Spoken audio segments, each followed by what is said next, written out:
In this video you will learn how to download TikTok videos directly to your Windows PC. Open TikTok in your browser, launch your preferred web browser, this could be Edge, Firefox or Chrome, then go to the TikTok website.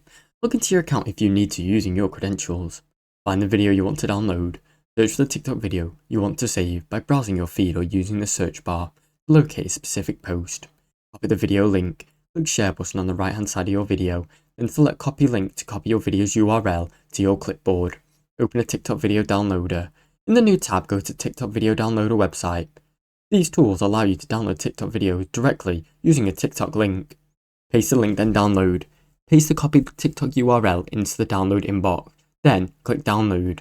Choose your preferred video format or quality if you're prompted to. Save the video to your PC.